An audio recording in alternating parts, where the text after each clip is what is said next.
galing ako sa isang pamilya, maliit talagang income sa pagiging tindero.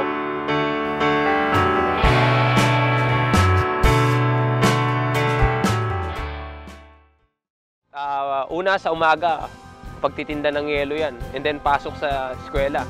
Pagdating ng yung madaling araw pa lang, sayo na ako noon eh, tumatakbo na ako eh.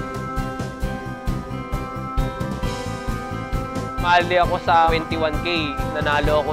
And then, na-inspire ako na mas lalo pang pagbutihin ng pagtakbo. Sabi ko, doon na ako nagsimula na palang pagiging isang atleta.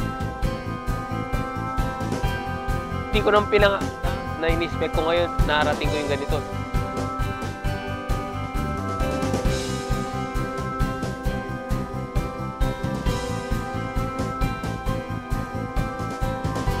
Disiplina lang siguro sa sarili at pananalig sa Diyos na maabot ko yan.